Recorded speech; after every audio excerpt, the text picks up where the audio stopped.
Hi guys, I am doctor Rajat. कल एक procedure हमने किया था स्माइल डिजाइनिंग का। उसमें फ्रीनेक्टमी भी किया, जिंजवेक्टमी भी किया और क्राउन लेंथनिंग भी किया। अब प्रोसीजर बताना चाहूँगा कि ये जो प्रोसेस हमने किया वो क्या होता है और उसके एडवांटेजेस क्या होते हैं और वो क्यों करने पड़ते हैं। हर एक स्माइल डिजाइनिंग के प्रोसेस में ये इंटीग्रल पार्ट है आपको एक अच्छी सी स्माइल देने के लिए। अब सबसे पहले मैं बात करूँगा जिंजवेक्टमी के बारे में। अब जिंजवेक्टमी मतलब होता है, जिंजावा मतलब गम टिश्यू और एक्टमी मतलब रिमूव। अब एक ऐसा पेरिडोंटल प्रोसीजर है that eliminates the excessive gum tissue. अब जो गम टिश्यू होता है it can be very thick and large, covering the tooth surface, making the tooth look short and unaesthetic. Now this can happen because of the medications and the bone that extends too close to the surface of the tooth. और कई बार inflammation भी हो जाती है गम tissue पे, तो इसीलिए हमें जिंजवेक्टमी करनी पड़ती है। अब रीजंस क्या हो सकते हैं? सबसे पहला है कॉस्मेटिक्स। जब आप कॉस्मेटिक्स को एनहांस करना चाहते हैं, अच्छे दांतों को अच्छी शेप देना चाहते हैं और एक दांतों को सुंदर दिखाना चाहते हैं, तो जो गम, कई बार क्या होता है, जो गम होता है ना वो बहुत कई बार ज़्यादा कवर होता है दांत पे, तो उससे क्या होता है जो क्राउन है वो बहुत बल्कि लगते हैं। तो अगर आपको एक सुंदर क्राउन चाहिए तो आपको एक्सेसिव टिश्यू हटाना पड़ता है और एक अच्छे प्रोपोर्शन में लाना पड़ता है।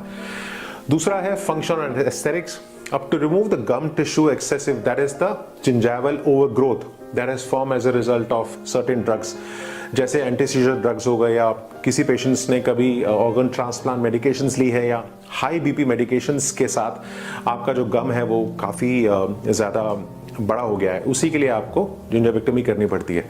अब to shrink the deep gum pockets, ये प्रोसीजर कई बार हमें थोड़ा सा एक्सेसिव बोन भी हटानी पड़ती है, बट वो केस सेंसिटिव प्रोसीजर होता है। तो ये एक ऐसा प्रोसेस है जिसमें आपको थोड़ा सा एनेस्थेटाइज करना पड़ता है दांत को। जो एक्सेसिव गम टिश्यू होता है या तो आप स्कैल्पेल से हटाते हैं या लेजर से हटाते हैं। टेक्नोलॉजी इतनी एडवांस है कि इसमें पेन नहीं होता है आपको और इसमें स्टिचेस की जरूरत नहीं पड़ती है। अब जो सर्जिकल साइट होती है वो थोड़ा आपको सोर करना पड़ता है, वो सोर रहेगी 24 घंटे के लिए और आप मेडिकेशन ले सकते हैं अगर आपको थोड़ा सा डिस्कम्फर्ट होता है, और हफ्ते के बाद मसूड़ा जो होता है वो अच्छी हीलिंग के बाद अच्छे फॉर्म में आ जाता है। तो ये तो रहा जिंजवेक्टमी के बारे में। अब बात करूंगा सेकेंड प्रोसेस जो हमने किया था कल, उसको बोलते हैं फ्रीनेक्टमी। अब भाई फ्रीनम है क्या? अब frenum is a naturally occurring muscle attachment. अब it is normally seen between the front teeth, either upper और लोअर। ये कनेक्ट करता है inner aspect of the lip with the gum. अब कई बार क्या होता है, जो हमारा जो लैक ऑफ अटैच जिंजावा होता है, अब अटैच जिंजावा क्या होता है, बहुत इंपॉर्टेंट है आपकी पेरिडोंटल हेल्थ को मेंटेन रखने के लिए। अब एडिक्वेट विड्थ अगर अटैच जिंजावा की होगी तो वो क्या, उससे क्या होगा, प्लाक भी नहीं लगेगा और रिसेशन, गम्स जो हट जाते हैं वो भी नहीं लगेगा, बिकॉज उसका जो हमारा जो गम मार्जिन है वो बार बार पुल करता रहता है। तो इसीलिए हमें फ्रीनेक्टमी करनी पड़ती है।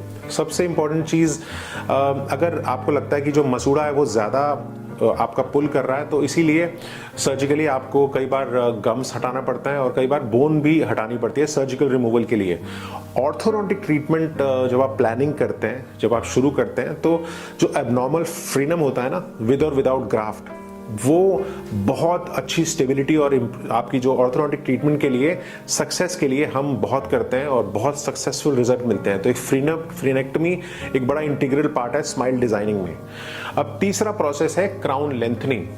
अब क्राउन लेंथनिंग का मतलब हुआ आपका जो क्राउन है उसका साइज बढ़ाना, आपका जो गम टिश्यू की हेल्थ है और गमी स्माइल है उसको ट्रीट करने के लिए।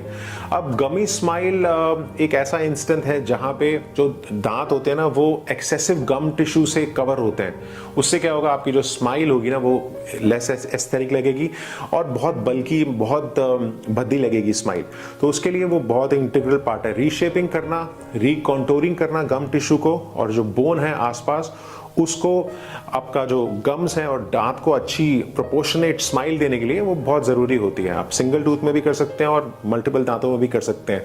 हमारा जो एंटायर गम लाइन है उसको आप शेप कर सकते हैं। अब क्राउन लेंथनिंग जो होती है, it allows us to reach the edge of the restoration, ensuring a proper fit to the tooth. ये एक जो टूथ स्ट्रक्चर होता है उसको एक नई शेप देने के लिए ज़रूर की जाती है। और आपको जब हम कर देंगे तो उसके बाद आप उसको फ्लॉस और ब्रश कर सकते हैं और अब नॉर्मल मेंटेन रख सकते हैं मार्जिन्स को, उसमें पॉकेट फॉर्मेशन भी नहीं होगी। अब क्राउन लेंथनिंग प्रोसेस जो है वो हाफ एन आवर लगता है, उसमें डिपेंडिंग अपॉन द जितने भी दांत इन्वॉल्व हैं। सिर्फ और सिर्फ एलए के थ्रू आप दे सकते हैं। सराउंडिंग दांत को भी आप एडजस्ट कर सकते हैं, रीशेप दे सकते हैं, और कई बार हमें थोड़ी सी बोन की भी जरूरत पड़ती है, वो डिपेंड करता है केस प्रोसेस के बारे में। तो मैंने ये हमेशा बोला है कि जो स्माइल डिजाइनिंग है ना, वो एक टीम एफर्ट है। हमें चाहे वो फ्रीनेक्टमी हो, जिंजवेक्टमी हो, क्राउन लेंथनिंग हो, और डीएसडी में ये हमेशा चीज़ें कामयाब होती हैं और काम आती हैं। तो कल मैं केस दिखाऊंगा जिसमें हमने ये पूरे प्रोसेस किए हैं। आई होप आपको समझ में आ गया होगा कि जिंजवेक्टमी क्या होती है, फ्रीनेक्टमी क्या होती है और क्राउन लेंथनिंग क्या होती है। अगर आपको भी जानकारी चाहिए आप मुझे डीएम कर सकते हैं, और ज़रूर अगर अच्छा लगा वीडियो तो ज़रूर शेयर कर सकते हैं। Thanks a lot.